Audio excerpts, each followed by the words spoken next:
کرتا تھا، بس تنخواہ کے نام پر غریب 2 وقت کا کھانا مانگتا تھا اور رات کو مسجد میں ہی سوتا تھا۔ یوں اس کو رہنے کی جگہ مل جاتی اور مسجد کی حفاظت بھی ہو جاتی۔ ایک بات جب سے میں آیا تھا دماغ میں کٹک رہی تھی، سو ایک دن غلام شبیر سے پوچھ ہی لی، میں جی یہ بتاؤ کہ پچھلے امام مسجد کے ساتھ کیا ماجرا گزرا؟ وہ تھوڑا ہچکچایا اور پھر ایک طرف لے گیا کہ بیگم کے کان میں آواز نہ پڑے۔ میں جی اب کیا بتاؤں کہ وہ جوان آدمی تھے اور غیر شادی شدہ بھی، محلے میں بھلا حسن کی کیا کمی ہے، بس دل آ گیا ایک لڑکی پر، لڑکی کے دلال بھلا کہاں جانے دیتے تھے۔ سونے کی چڑیا کو پہلے تو انہوں نے مولانا کو سمجھنے بجھانے کی کوشش کی، پھر ڈرایا دھمکایا، لیکن مولانا نہیں مانے۔ ایک رات لڑکی کو بھگا لے جانے کی کوشش کی، بادامی باغ اڈے پر ہی پکڑے گئے۔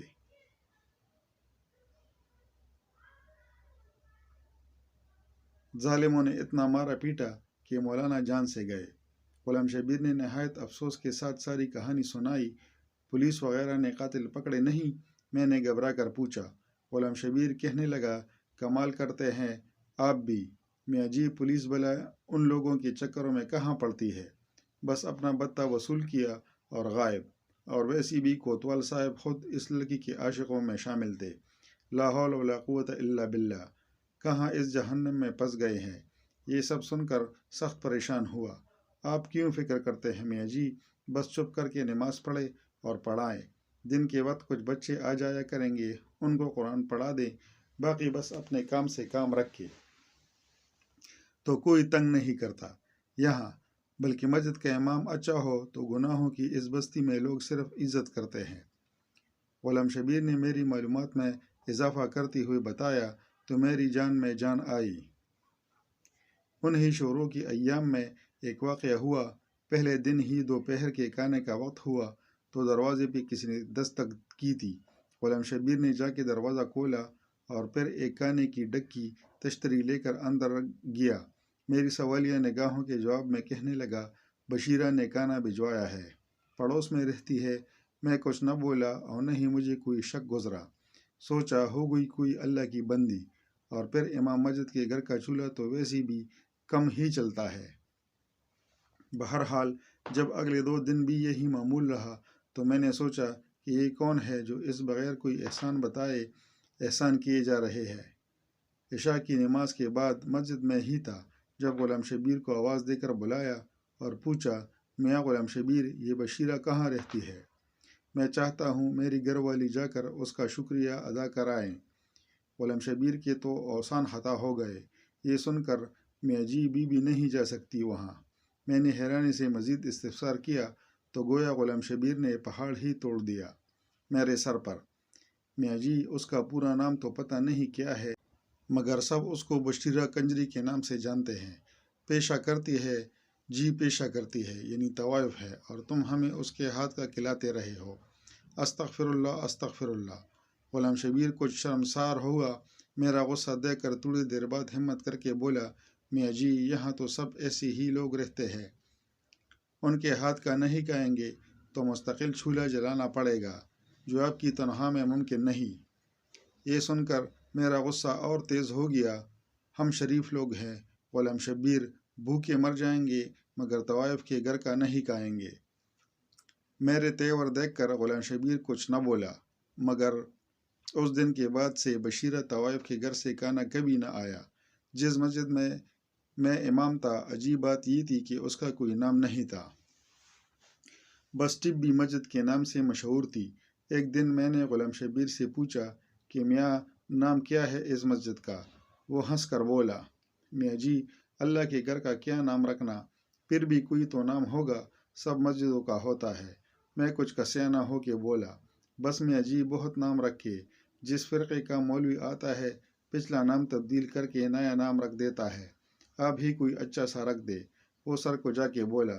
میں سوچ میں پڑ گیا، گناہوں کی اس بستی میں اس واحد مسجد کا کیا نام رکھا جائے؟ مسجد کا، ہاں موتی مسجد ٹھیک رہے گا۔ گناہوں کی کیچڑ میں چمکتا پاک صاف موتی۔ دل ہی دل میں نے مسجد کے نام کا فیصلہ کیا اور اپنی پسند کو داد دیتا۔ اندر کی جانب بڑھ گیا جہاں بیوی کانا لگائے میری منتظر تھی۔ اب بات ہو جائے قرآن پڑھنے والے بچوں کی۔ تعداد میں 11 تھے اور سب کے سب لڑکے، ملی جلی عمروں کے 5 سے 11-12 سال کی عمر کے تھے۔ تھوڑے شرارتی ضرور تھے مگر اچھے بچے تھے۔ نہا دھو کے اور صاف ستھرے کپڑے پہن کے آتے تھے، 2 گھنٹے سے پارا پڑتے تھے اور پھر باہر گلی میں کھیلنے نکل جاتے۔ کون تھے، کس کی اولاد تھے، نہ میں نے کبھی پوچھا نہ کسی نے بتایا۔ لیکن پھر ایک دن غضب ہو گیا۔ قرآن پڑھنے والے بچوں میں ایک بچہ شوکت نام کا تھا۔ یوں تو اس میں کوئی خاص بات نہ تھی لیکن بس تھوڑا سا زیادہ شرارتی تھا۔ تلاوت میں دل نہیں لگتا تھا، بس آگے پیچھے ہلتا رہتا اور کھیلنے کے انتظار میں لگا رہتا۔ میں بھی درگزر سے کام لیتا کہ چلو بچہ ہے، لیکن ایک دن ضبط کا دامن میرے ہاتھ سے چھوٹ گیا۔ اس دن صبح ہی سے میرے سر میں ایک عجیب درد تھا۔ غلام شبیر سے مالش کرائی، پینوڈال کی 2 گولیاں منگوا کر کھائی، مگر درد زوراور بیل کی مانند سر میں چنگاڑتا رہا۔ درد کے باوجود اور غلام شبیر کے بہت منع کرنے پر بھی میں نے بچوں کی ناغہ نہیں کیا۔ شوکت بھی اس دن زیادہ ہی شرارت میں کر رہا تھا، کبھی اس کو چڑھا کبھی دوسری کو۔ جب اس کی حرکتیں حد سے زیادہ بڑھ گئی تو یکایک میرے دماغ پر غصے کا بھوت سوار ہو گیا اور میں نے پاس رکھی لکڑی کی رحل اٹھا کر شوکت کو دے ماری۔ میں نے نشانہ تو کمر کا لیا تھا مگر خدا کا کرنا ایسا ہوا کہ رحل بچی کی پیشانی پر جا لگی۔ خون بہتا دیکھ کر مجھے میرے سر کا درد بھول گیا اور میں نے گھبرا کر غلام شبیر کو آواز دی۔ وہ غریب بھاگتا ہوا آیا اور بچے کو اٹھا کے پاس والے ڈاکٹر کی کلینک پر لے گیا۔ خدا کا شکر ہوا کہ چوٹ گہری نہیں لگی تھی، مرہم پٹی سے کام چل گیا اور ٹانکے نہ لگے۔ خیر باقی بچوں کو فارغ کر کے مسجد کے دروازے پر پہنچا ہی تھا کہ چادر میں لپٹی ایک عورت نے مجھے آواز دے کر روک لیا۔ میں نے دیکھا کہ عورت دہلیز پر کھڑی مسجد کے دروازے سے لپٹی رو رہی تھی۔ تقریباً 35-40 سال کی عمر کی ہوگی، معمولی شکل و صورت، سانولا رنگ اور چہرے پر پرانی چیچک کے گہرے داغ، آنسو میں ڈوبی آنکھیں اور گالوں پر بہتا کالا سرما، زیور کے نام پر کانوں میں لٹکتی سونے کی ہلکی سی بالیاں اور ناک میں چمکتا سستا سرخ رنگ کا لونگ، چادر سستی مگر صاف ستھری اور پاؤں میں ہوائی چپل۔ کیا بات ہے بی بی، کون ہو تم؟ میں نے حیرانگی سے اس سے پوچھا۔ میں بشیرہ ہوں مولوی صاحب، اس نے چادر کے پلو سے ناک پونچھتے ہوئے کہا۔ بشیرہ کنجری، میرے تو گویا پاؤں تلے سے زمین نکل گئی۔ میں نے ادھر ادھر غلام شبیر کی تلاش میں نظر دوڑائی مگر وہ تو شوکت کی مرہم پٹی کرا کے اور اس کو اس کے گھر چھوڑنے کے بہانے نہ جانے کہاں غائب تھا۔ جی بشیرہ کنجری، اس نے نظریں جھکائے اپنے نام کا اقرار لیا۔ مجھے کچھ دیر کے لیے اپنے منہ سے نکلنے والی اس کے کالی جیسی عرفیت پر شرمندگی ہوئی مگر پھر خیال آیا کہ وہ طوائف تھی اور اپنی بری شہرت کی ذمہ دار شرمندگی اس کو ہونی چاہیے تھی، مجھے نہیں۔ پھر اچانک مجھے احساس ہوا کہ میرے موتی جیسے مسجد میں اس طوائف کی ناپاک وجود کسی غلاظت سے کم نہیں تھا۔ باہر نکل کے کڑی ہو مسجد کو گندہ نہ کر بی بی۔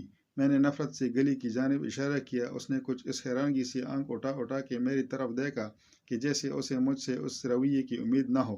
ڈبڈبائی آنکھوں میں ایک لمحے کے لیے کسی انکہی فریاد کی لو بڑکی، لیکن پھر کچھ سوچ کر اس نے آنسوؤں کے پانی میں احتجاج کے ارادے کو غرق کیا اور بغیر کوئی اور بات کہے چلی گئی۔ میں نے بھی نہ روکا کہ پتہ نہیں کس ارادے سے آئی تھی۔ اتنی دیر میں غلام شبیر بھی پہنچ گیا۔ کون تھی؟ میاں جی کیا چاہتی تھی؟ غالباً اس نے عورت کو تو دیکھ لیا تھا مگر دور سے شکل نہیں پہچان پایا۔ بشیرہ کنجری تھی، پتہ نہیں کیوں آئی تھی مگر میں نے بھی وہ ڈانٹ پلائی کہ آئندہ اس باغ جگہ کا رخ نہیں کرے گی۔ میں نے داد طلب نظروں سے غلام شبیر کی طرف دیکھا مگر اس کے چہرے پر ستائش کی جگہ افسوس نے ڈیرے ڈال رکھے تھے۔ وہ بیچاری دکھوں کی ماری اپنے بچے کا گلے کرنے آئی تھی۔ میاں جی شوکت کی ماں ہے، بچی کی چوٹ برداشت نہیں کر سکی اور آپ نے اس غریب کو ڈانٹ دیا۔ غلام شبیر نے بشیرہ کی وکالت کرتے ہوئے کہا، تو شوکت بشیرہ کا بیٹا ہے، ایسی حرکت کرے گا تو سزا تو ملے گی، جیسی ماں ویسا بیٹا۔ میں نے اپنی شرمندگی چھپانے کی کوشش کی۔ ایک لمحے کو خیال بھی آیا کہ بچہ تو معصوم ہے اور پھر میں نے زیادتی بھی کی تھی مگر پھر اپنے استاد ہونے کا خیال آیا تو سوچا کہ بچی کی بھلائی کے لیے ہی تو مارا ہے۔ کیا ہوا؟ اور پھر ایک طوائف کو کیا حق حاصل ہے کہ مسجد کے امام سے شکایت کر سکے؟ کتنے بچے ہیں بشیرہ کے؟ میں نے بات کا رخ بدلنے کی کوشش کی۔ مسجد میں پڑھنے والے سب بچے بشیرہ کے ہیں میاں جی، اس کے علاوہ ایک گود کا بچہ بھی ہے، بس اس محلے میں صرف بشیرہ اپنے بچے مسجد بھیجتی ہے، باقی سب لوگوں کے بچے تو آوارہ پھرتے ہیں۔ غلام شبیر کی آواز میں پھر بشیرہ کی وکالت گونج رہی تھی۔ میں نے بنا کر جواب دینے کا ارادہ کیا ہی تھا کہ کوتوال صاحب کی گاڑی سامنے آ کر رکی۔ خود تو پتہ نہیں کیسا آدمی تھا، مگر بیوی بہت نیک تھی، ہر دوسرے تیسری روز ختم کے نام پر کچھ نہ کچھ میٹھا بھجوا دیتی تھی۔ اس دن بھی کوتوال کا اردلی جلیبیاں دینے آیا تھا۔ گرما گرم جلیبیوں کی اشتہا انگیز مہک نے میرا سارا غصہ ٹھنڈا کر دیا، اور بشیرہ کنجری کی بات آئی گئی ہو گئی۔ شوکت کو مار پڑنے کے کچھ دنوں بعد عشاء پڑھا کہ میں غلام شبیر سے ایک شرعی معاملے پر بحث میں الجھ گیا تو گھر جاتے وقت کافی دیر ہو گئی۔ مسجد سے باہر نکلے تو بازار کی رونق شروع تھی، بالکونیوں پر جھلملاتے پردے لہرا رہے تھے، اور کوٹوں سے ہارمونیم کے سر اور طبلوں کی تاپ کی آواز ہر سو گونج رہی تھی۔ پان، سگریٹ اور پھولوں کی دکانوں پر بھی دھیرے دھیرے رش بڑھ رہا تھا۔ اچانک میری نظر بشیرہ کنجری کے گھر پر جا پڑی۔ وہ باہر ہی کھڑی تھی اور ہر آتے جاتے مرد سے ٹٹے مار کے گپے لگا رہی تھی۔ آج تو اس کا روپ ہی دوسرا تھا۔ وہ گلابی رنگ کا چست سوٹ، پاؤں میں سرخ ننگے، سر پر اونچا جوڑا، جوڑے میں پروئی موتی کے پھول، میک اپ سے لدا چہرہ، گہری شوخ لپسٹک، آنکھوں میں مسکارا اور مسکارے کی اوٹ سے جانگتی ننگی دعوت۔ لا حول ولا قوت الا باللہ۔ میں نے تنزیہ نگاہوں سے غلام شبیر کی جانب دیکھا۔ آخر وہ بشیرہ جو نچ گانے مجرے اور فحاشی طوائف اور رات گزارنے والے کنجری کا وکیل جو تھا۔ چوڑیے میاں جی، عورت غریب ہے اور دنیا بڑی ظالم ہے۔ اس نے گویا بات کو ٹالنے کی کوشش کی، مگر میں اتنی آسانی سے جان چھوڑنے والا نہیں تھا۔ یہ بتاؤ میاں جی، جب اس کے گاہک آتے ہیں تو کیا بچوں کے سامنے ہی؟ میں نے معنی خیز انداز میں اپنا سوال ادھورا ہی چھوڑ دیا۔ میاں جی، ایک تو اس کے بچے صبح اسکول جاتے ہیں، اس لیے رات کو جلدی سو جاتے ہیں۔ دوسرا، مہمانوں کے لیے باہر صحن میں کمرہ الگ رکھا ہے۔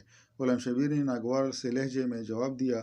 استغفر اللہ استغفر اللہ۔ میں نے گفتگو کا سلسلہ وہیں ختم کرنا مناسب سمجھا، کیونکہ مجھے احساس ہو چکا تھا کہ غلام شبیر کے لہجے سے جانگتی ناگواری کا رخ بشیرہ کی جانب نہیں تھا۔ اس کے بعد بشیرہ کا ذکر میرے سامنے تب ہوا جن دنوں میں اپنے اور زوجہ کے لیے حج بیت اللہ کی غرض سے کاغذات بنوا رہا تھا۔ اس غریب کی بڑی خواہش تھی کہ وہ اور میں اور اللہ اور اس کے نبی کی خدمت میں پیش ہوں اور اولاد کی دعا کرے۔ میرا بھی من تھا کہ کسی بہانے سے مکہ مدینے کی زیارت ہو جائے اور میرے نام کے ساتھ حاجی لگا ہو تو شاید محکمے والے کسی اچھی جگہ تبدیلی کر دیں۔ زوجہ کا ایک بانجا انہی دنوں وزارت مذہبی امور میں کلرک تھا۔ اس کی وساحت سے درخواست کی، قبول کی۔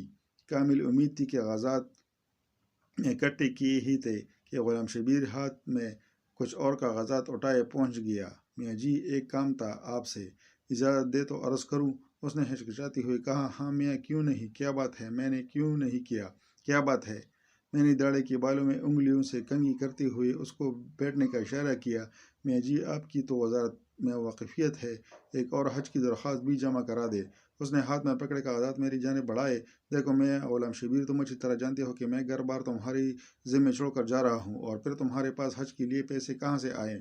میں نے کچھ برہمی سے پوچھا۔ نہیں نہیں میاں جی، آپ غلط سمجھ رہے ہیں، یہ میری درخواست نہیں ہے، بشیرہ کنجری کی ہے۔ اس نے سہم کر کہا۔ میاں جی، ہوش میں تو ہو، بشیرہ کنجری اب مکہ مدینے جائے گی، اور وہ بھی اپنے ناپاک پیشے کی رقم سے۔ توبہ توبہ، میرے تو جیسے تن بدن میں آگ لگ گئی یہ واہیات بات سن کر۔ میاں جی، طوائف ہے پر مسلمان بھی تو ہے، اور وہ تو اللہ کا گھر ہے، وہ جس کو بلانا چاہے بلائے، اس کے لیے سب ایک برابر ہے۔ اپنی طرف سے غلام شبیر نے بڑی گہری بات کی۔ اچھا، اللہ جس کو بلانا چاہے بلا لے، واہ میاں واہ، تو پھر میں درخواست کیوں جمع کراؤں؟ بشیرہ سے کہو سیدھا اللہ تعالیٰ کو ہی مل لے۔ میں نے غصے سے کہا اور اندر کمرے میں چلا گیا۔ زوجہ کا بانجا برخوردار نکلا، اور اللہ کے فضل و کرم سے میری اور میری زوجہ کی درخواست قبول ہو گئی۔ ٹکٹ کے پیسے کم پڑے تو اسی بلی لوگ کے جہیز کے زیور کام آ گئے۔ اللہ کا نام لے کر ہم روانہ ہو گئے۔ احرام باندھا تو گویا عمر بھر کے گناہ اتار کے ایک طرف رکھ دیے۔ اللہ کا گھر دیکھا اور نظر بھر کے دیکھا۔ فرائض پورے کرتے کرتے رمی کا دن آ گیا۔ اگر بہت رش تھا، ہزاروں لاکھوں لوگ ایک ٹھاٹھے مارتا سفید رنگ کا سمندر، اور گرمی بھی بہت تھی، میرا تو دم گھٹنا شروع ہو گیا۔ زوجہ بیچاری کی حالت بھی غیر ہوتی جا رہی تھی۔ اوپر سے غضب کچھ یہ ہوا کہ میرے ہاتھ سے اس غریب کا ہاتھ چھوٹ گیا۔ ساتھ کیا چھوٹا، لوگوں کا ایک ریلا مجھے رکیتتا ہوا پتہ نہیں کہاں سے کہاں لے گیا۔ عجیب حالات تھے، کسی کو دوسرے کا خیال نہیں تھا، ہر کوئی بس اپنی جان بچانے کے چکر میں تھا۔ میں نے بھی لاکھ اپنے آپ کو سنبھالنے کی کوشش کی، مگر پیر رپٹ ہی گیا۔ میں نیچے گر گیا، ایک عذاب نازل ہو گیا۔ ایک نے میرے پیٹ پر پیر رکھا تو دوسرے نے میرے سر کو پتھر سمجھ کر ٹوکر ماری۔ موت میری آنکھوں کے سامنے ناچنے لگی۔ میں نے کلمہ پڑھا اور آنکھیں بند کی ہی تھی کہ اللہ کے بندے نے میرا دایاں ہاتھ پکڑ کے کھینچا اور مجھے سہارا دے کر کھڑا کر دیا۔ میں نے سانس درست کی اور اپنے محسن کا شکریہ ادا کرنے کے لیے اس کی طرف نگاہ کی۔ مانو ایک لمحے کے لیے تو بجلی ہی گر پڑی۔ کیا دیکھتا ہوں کہ میرا ہاتھ مضبوطی سے تھامے بشیرہ کنجری سامنے کھڑی مسکرا رہی تھی۔ یہ ناپاک عورت یہاں کیسے آ گئی؟ اس کی حج کی درخواست کس نے اور کب منظور کی؟ میں نے ہاتھ چھڑانے کی بہت کوشش کی مگر کہاں صاحب ایک اپنی گرفت تھی، میں نہیں چھڑا سکا۔ وہ مجھے اپنے پیچھے کھینچتی ہوئی ایک طرف لے گئی۔ اس طرف کچھ عورتیں اکٹھی تھی۔ اچانک میری نظر بیوی پر پڑی جس کی آنکھوں میں آنسو تھے اور وہ بےتاب نگاہوں سے مجمع ٹٹول رہی تھی۔ ہماری نظریں ملی تو سب کچھ بھول گئی۔ میں دوڑ کر اس تک پہنچا اور آنسو پوچھے، کہاں چلے گئے تھے آپ؟ کچھ ہو جاتا تو؟ پریشانی سے الفاظ اس کے گلے میں اٹک رہے تھے۔ بس کیا بتاؤں، آج مرتے مرتے بچا ہوں۔ پتہ نہیں کون سی نیکی کام آ گئی۔ میں تو پاؤں تلے روندا جا چکا تھا اگر بشیرہ نہیں بچاتی۔ میں نے اس کو تسلی دیتے ہوئے کہا، بشیرہ ہماری پڑوسن، بشیرہ وہ یہاں کہاں آ گئی؟ آپ نے کسی اور کو دیکھا ہوگا۔ اس نے حیرانگی سے کہا، ارے نہیں، بشیرہ ہی تھی۔ میں نے ادھر ادھر بشیرہ کی تلاش میں نظر دوڑائی مگر وہ تو جانے کب کی جا چکی تھی۔ بعد میں بھی اس کو بہت بڑا ڈھونڈا مگر اتنے جمع غفیر میں کہاں کوئی ملتا ہے۔ خدا خدا کر کے حج پورا ہوا اور ہم دونوں میں بھی وطن واپس روانہ ہوئے۔ لاہور ایئرپورٹ پر غلام شبیر پولو کے ہاروں سمیت استقبال کو آیا ہوا تھا۔ بہت مبارک باجی، بہت مبارک میں جی، بلکہ اب تو میں آپ کو حاجی صاحب کہوں گا۔ اس نے مسکراتے ہوئے ہم دونوں کو مبارکباد دی تو میری گردن حاجی صاحب کا لقب سن کر اکڑ گئی۔ میں نے خوشی سے سرشار ہوتے ہوئے اس کے کندھے پر تپکی دی اور سامان اٹھانے کا اشارہ کیا۔ ٹیکسی میں بیٹھ کر میں نے مسجد اور گھر کی خیریت دریافت کی تو بشیرہ کا خیال آ گیا۔ میاں غلام شبیر، بشیرہ کی سناؤ۔ میرا اشارہ اس کی حج کی درخواست کے بارے میں تھا۔ اس بیچارے کی کیا سناؤ میاں جی؟ لیکن آپ کو کیسے پتہ چلا؟ اس نے حیرانگی سے میری جانب دیکھا۔ بس ملاقات ہوئی تھی مکی شریف میں۔ میں نے اس کے لہجے میں چھپی اداسی کو اپنی غلط فہمی سمجھا۔ مکی شریف میں ملاقات ہوئی تھی؟ مذاق نہ کرے میاں جی، بشیرہ تو آپ کے جانے کے اگلے ہی دن قتل ہو گئی تھی۔ اس نے گویا میرے سر پر بم پھوڑا۔ قتل ہو گئی تھی؟ میں نے چمبے سے پوچھا۔ جی میاں جی، بیچاری نے حج کے لیے پیسے جوڑ رکھے تھے۔ اس رات کوئی گاہک آیا اور پیسوں کے پیچھے قتل کر دیا۔ غریب کو ہمیں تو صبح پتہ چلا جب اس کے بچوں نے شور مچایا تو سب اکٹھے ہو گئے۔ پولیس والے بھی پہنچ گئے اور اس کی لاش پوسٹ مارٹم کے لیے لے گئے۔ ابھی کل ہی میں مردہ خانے سے میت لے آیا ہوں۔ آج ہی تدفین کی۔ غلام شبیر کی آواز آنسو میں بھیگ رہی تھی۔ قاتل کا کچھ پتہ چلا؟ میں ابھی حیرانگی کی گرفت میں تھا۔ پولیس کے پاس اتنا وقت کہاں میاں جی کہ طوائفوں کے قاتلوں کو ڈھونڈتے؟ اس بیچارے کی تو نماز جنازہ میں بھی 3 افراد تھے، میں اور 2 گورکن، اس نے افسوس سے ہاتھ ملتے ہوئے کہا، اور اس کے بچے ان کا بتائے؟ میں نے اپنی آنکھوں میں امڑتی نمی پونچھتے ہوئے دریافت کیا۔ کوئی لڑکا پیدا ہوتا ہے تو زیادہ تر اسے راتوں رات اٹھا کر کوڑے کے ڈھیر پر پھینک دیا جاتا ہے۔ وہ سب ایسے ہی بچے تھے۔ بشیرہ سب جانتی تھی کہ اس کے ہاں بچہ ہونے والا ہے۔ بس لڑکا ہوتا تو اٹھا کر اپنے گھر لے آتی۔ کہنے کو تو طائف تھی مگر میاں جی میں گواہ ہوں، غریب جتنا بھی کماتی بچوں پہ خرچ کر دیتی۔ بس تھوڑے بہت الگ کر کے حج پہ جانے کے لیے جمع کر رکھے تھے، وہ بھی اس کا قاتل لوٹ کر گیا۔ یہ بتاؤ غلام شبیر، جب میں نے اس کی درخواست جمع کرانے سے انکار کیا تو اس نے کیا کہا؟ مجھ پہ حقیقتوں کے در کھلنا شروع ہو چکے تھے۔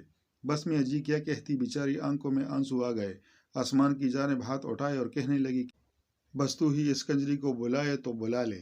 مجھ پر تو پوچھو گڑو پانی پڑ گیا۔ تعصب کی ایک آندھی چل رہی تھی، ہوا کے دوش میری خطائیں اڑا رہی تھی، گناہوں کی مٹی چل رہی تھی اور میری آنکھیں اندھیائی جا رہی تھی۔ اب کیوں روتے ہو میاں جی، آپ تو ناپاک کہتے ہیں نا؟ حیرانگی سے میری آنسو سے داڑھی تر دیکھتے ہوئے غلام شبیر نے کہا۔ کیا کہوں غلام شبیر کی کیوں روتا ہو؟ وہ ناپاک نہیں تھی، ناپاک تو ہم ہیں جو دوسروں کی ناپاکی کا فیصلہ کرتے پھرتے ہیں۔ بشیرہ تو اللہ کی بندی تھی، اللہ نے اپنے گھر بلا لیا۔ میری ندامت بری ہچکیاں بند ہونے کا نام نہیں لے رہی تھی اور غلام شبیر نہ سمجھتی ہوئی مجھے تسلی دیتا رہا۔ ٹیکسی محلے میں داخل ہوئی اور مسجد کے سامنے کھڑی ہو گئی۔ میں اترا ہی تھا کہ بشیرہ ان کے دروازے پر نظر پڑی۔ ایک بڑا ہجوم اکٹھا تھا۔ وہاں کیا بات ہے غلام شبیر؟ لوگ اب کیوں اکٹھے ہیں؟ میاں جی میرے خیال میں عیدی سینٹر والوں کو لے کے آئے پولیس والے، اور وہی لوگ بچوں کو لے جائیں گے، اور غریبوں کی کوئی دیکھ بھال کرنے والا نہیں ہے۔ غلام شبیر نے کچھ سوچتے ہوئے کہا۔ میں نے زوجہ کا ہاتھ پکڑا اور غلام شبیر کو پیچھے آنے کا اشارہ کرتے ہوئے بشیرہ کے دروازے کی جانب بڑھ گیا۔ کہاں چلے میاں جی؟ غلام شبیر نے حیرانگی سے پوچھا۔ بشیرہ کے بچوں کو لینے جا رہا ہوں، آج سے وہ میرے بچے ہیں، اور ہاں، مسجد کا نام میں نے سوچ لیا ہے، آج سے اس کا نام بشیرہ نور مسجد ہے۔ اللہ اکبر!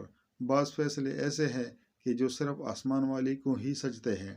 دنیا والے آج کے دور میں غریب کو گنہگار اور امیر کو نیکوکار حاجی صاحب کہتے ہیں۔